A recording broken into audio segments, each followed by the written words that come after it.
Good morning. Today on Spotlight, inside a brand new nonpartisan civic engagement project for the public. It's called Democracy Test Kitchen, an interactive guide for the average voter and politicians that is being launched here in the state of Michigan ahead of the August 4th primary election. Our guest, Dr. Stan Humphreys, co-founder of the Democracy Test Kitchen. It's Sunday, August the 2nd. I'm Chuck Stokes, and yes, this is Spotlight. We're winding down to that August 4th primary election here in Michigan.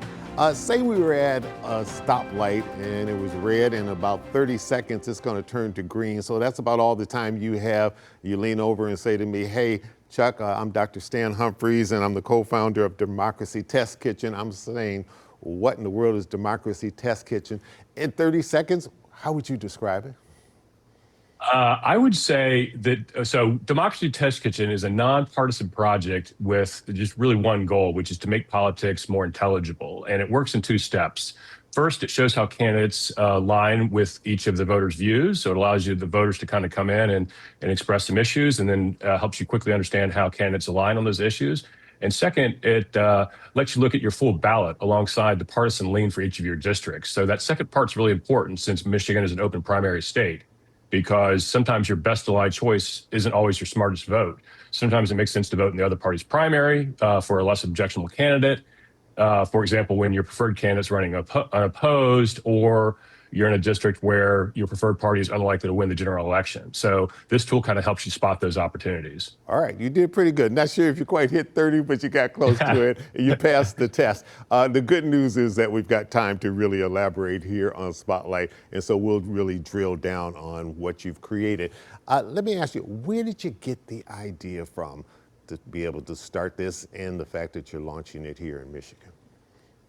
Well, the idea is actually about 15 years old, and it was, the genesis of it was really how to create a little bit more signal versus noise in the political process, and help voters lower the barrier to entry for voters to really understand what's going on in an election.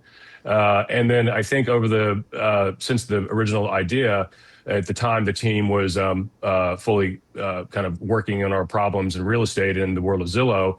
And then once we kind of wound down from Zillow, real estate is a very complex world. We wanted to tackle a world that's even more complex than real estate, which is politics.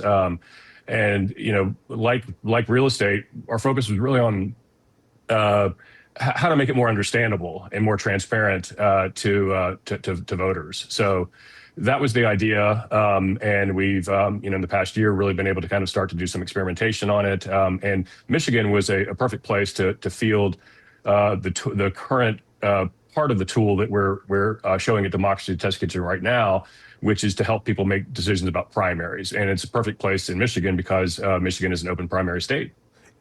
How will you judge the success of it here in Michigan? And if it's successful, is your long-range goal to be able to expand this so that maybe one day it's operating in all 50 states? That's right. We would judge success by whether voters that come to the website are engaged, whether they're able to easily identify issues that are important to them, whether they find the different ways that you can rank candidates and then make selections on them, and then the strategic functions that help you reconcile what you should do in terms of which partisan primary you should participate in, whether they find those straightforward enough to be actionable for their vote. And yes, our long-term aspiration is certainly to be in all 50 states. I'd say our larger aspiration is beyond the tool that you see today that we're testing in Michigan, which is really around helping people understand candidate alignment and partisan strategy in primaries.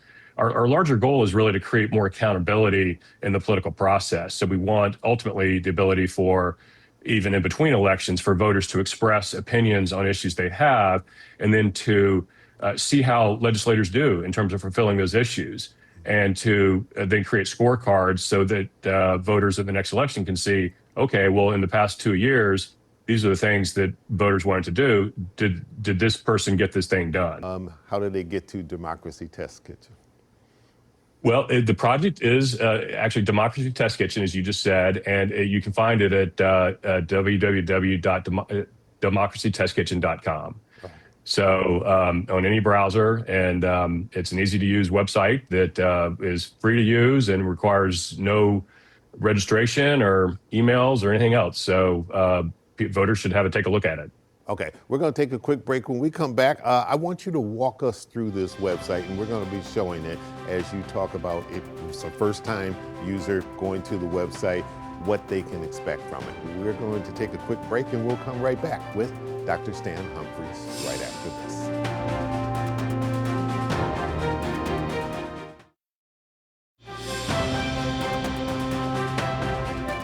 And welcome back to Spotlight. I'm talking to Dr. Stan Humphries. He is co-founder of the Democracy Test Kitchen, which is being rolled out here in the state of Michigan right before our August 4th primary election. Dr. Humphries, I teased before we went to the break to sort of walk us through this website. Say this is a first-time user, they're now on your homepage. What should they do? What should they expect from this? Well, it's really easy to get started initially. We really just need two pieces of information, which we don't store. It only stays in your browser. But we first need to know your location. So you would, when you load up a page, you'll see a location that's defaulted. You'd click on Find Your Real Ballot, and then you would put in either your address or your town. Towns are hard because the political districts, the state legislative districts are pretty small. So you may have to put, you can put an address if you want your precise districts. But the second part is then you tell us what matters most to you. And there, we're just asking voters to look at a set of categories of priorities, from economy to rights to taxes to healthcare. And from within each of those categories, they can look at an issue statement. So it might be more data center regulation for AI data centers, or it might be increasing the minimum wage, or it might be supporting Medicaid for all. But you would then indicate whether you're supportive or opposed to that position, and from there, the platform is going to begin to rank and score all the candidates in your ballot. So you'll be able to see your ballot from statewide, like governor and U.S. Senate, to district level races like the U.S. House, and then the state Senate and state House races for your district. From there, once you have seen kind of the ranking and scoring of candidates, you can click on the candidates and read their bios, understand more about them. We've got their issues. If they've been a prior legislator, we can tell you how effective they've been as a legislator. But once you pick any single candidate, once within the ballot that you're looking at, you then have the option to move on to the choose your primary stage. And in that stage, it's going to look at anyone that you've picked from the prior ballot from across all the races, and it's going to then pull in district level partisan lean information, which is how competitive is that district. And it's then going to try to assess, where's your vote most strategic for you to express the Democratic or Republican ballot based on the preferences that you've expressed. Yeah, and we should emphasize that this is nonpartisan. And what I really like about the website is that it does a good breakdown of where the candidates stand on all of these important issues that people weigh when they're trying to decide who to cast their ballot for. And it's stuff taken from their website. So it's their own words about where they stand on these various issues, as opposed to you or anyone from your team trying to interpret where they stand.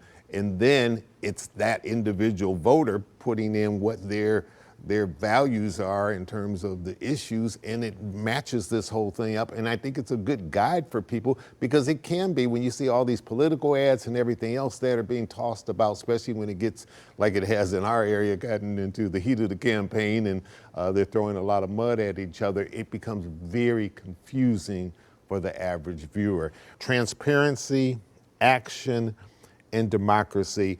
This is sort of your way of getting people back into civic engagement?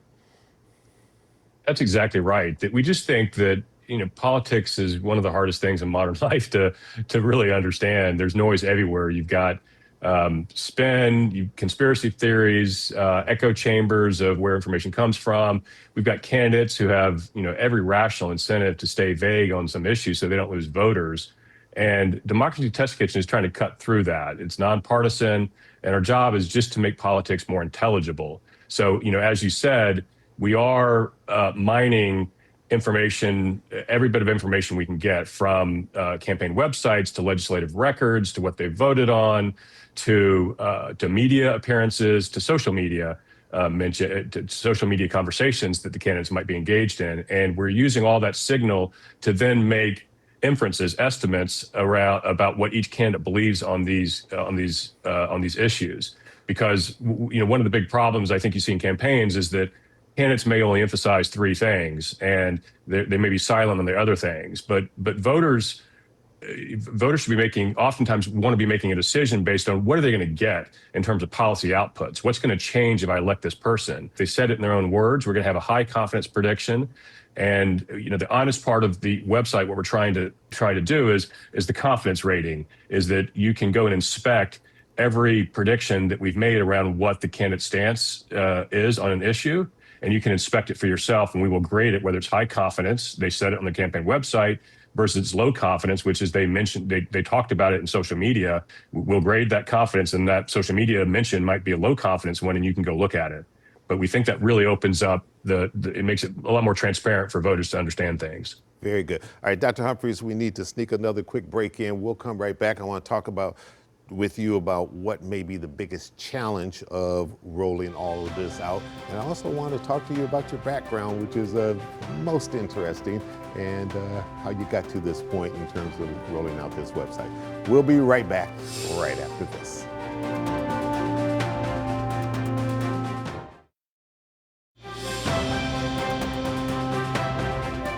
And welcome back to Spotlight. Dr. Humphreys, what's the biggest challenge in trying to roll something like this out?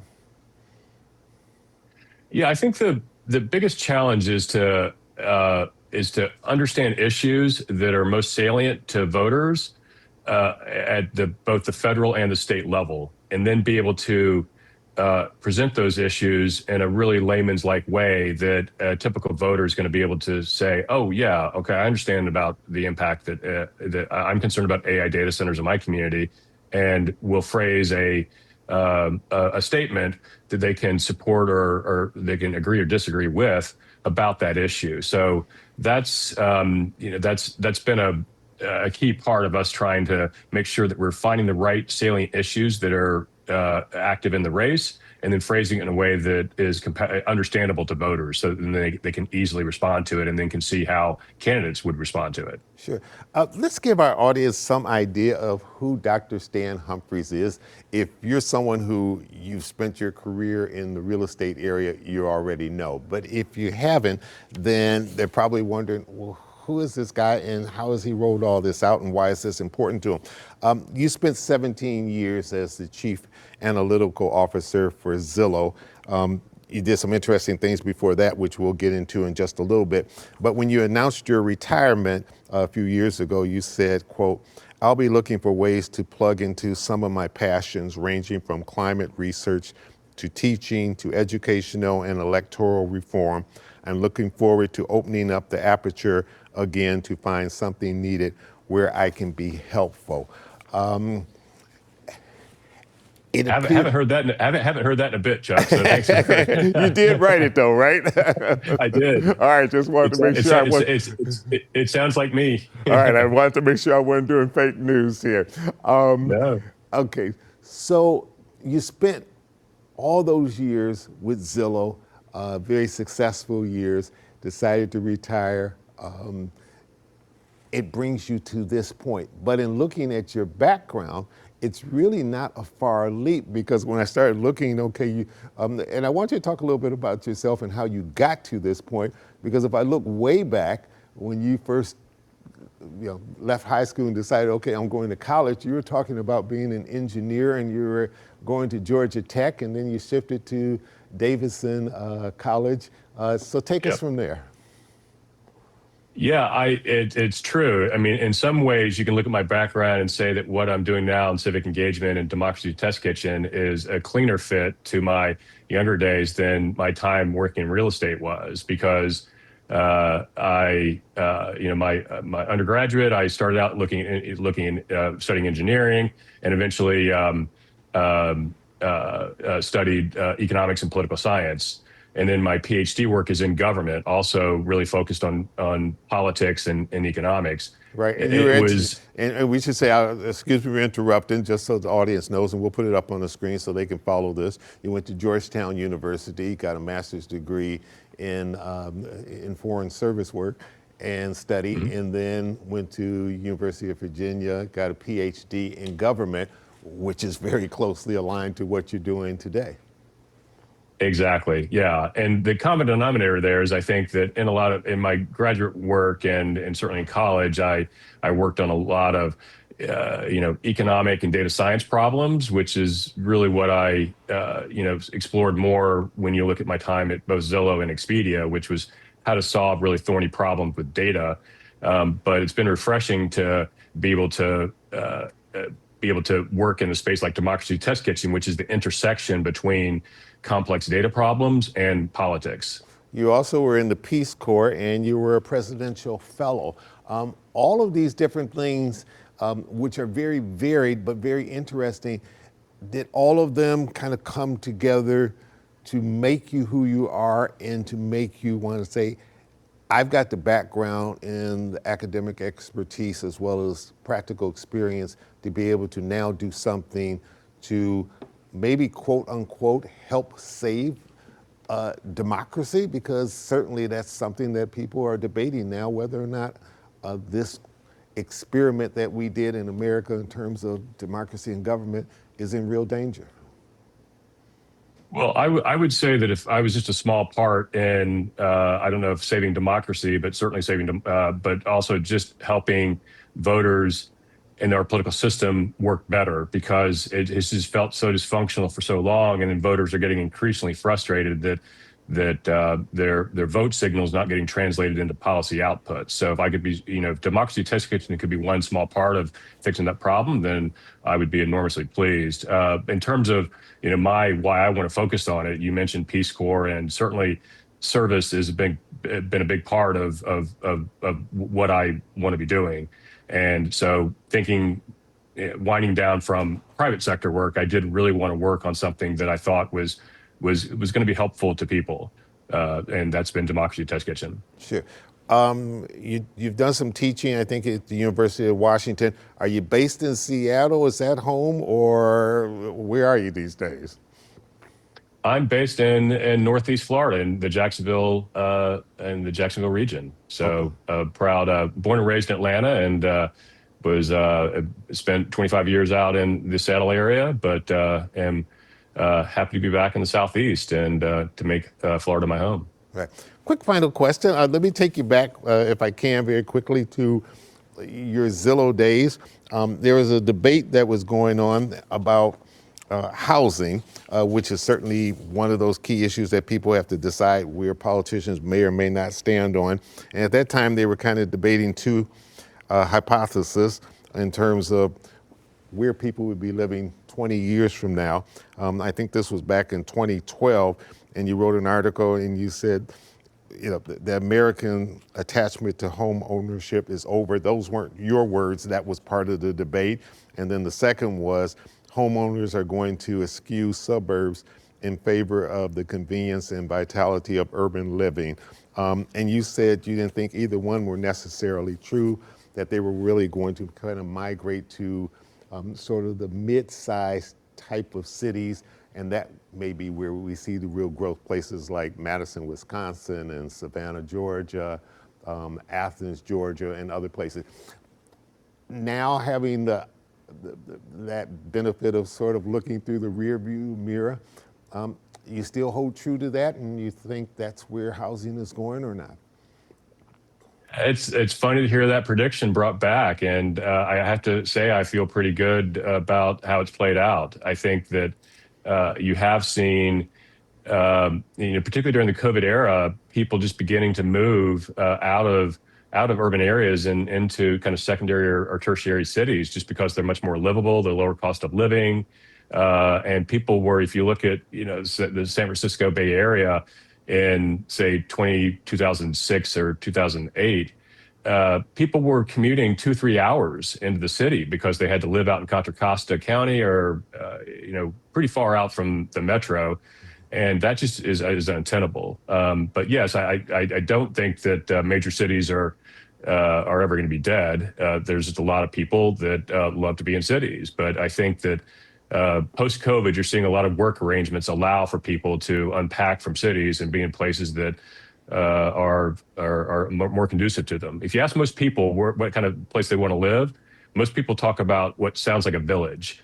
That's just a nice environment for them. It's smaller, they can understand, they can know their neighbors, they can walk down the street to get a coffee shop. And I think people moving into these secondary, tertiary markets is that desire to be in a more of a village-like setting. Very good. Dr. Stan Humphries, we want to thank you for joining us today, and best of luck on your Democracy Test Kitchen.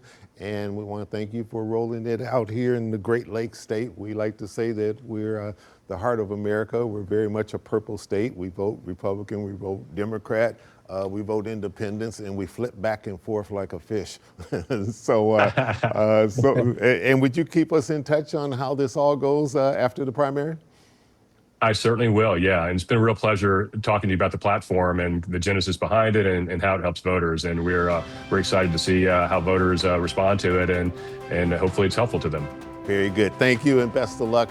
And we'll be in touch with you. And we'll be back in just a second with a few closing notes right before the August 4th primary election. Stay with us.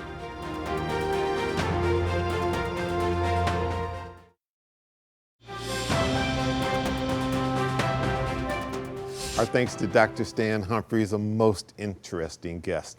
And finally today, a quick reminder that if you're still seeking information before casting your ballot, you can go to the Michigan Secretary of State's election website, the Nonpartisan League of Women Voters, your local clerk's website, or for young people in particular, a voter resource guide spearheaded by Detroit Future City and the Citizens Research Council of Michigan. They're also offering a friendly early voting challenge in neighborhoods. Most importantly, don't forget to vote in the August primary election, and stay tuned to TV7 Detroit for the most comprehensive election night coverage. I'm Chuck Stokes. Have a good week.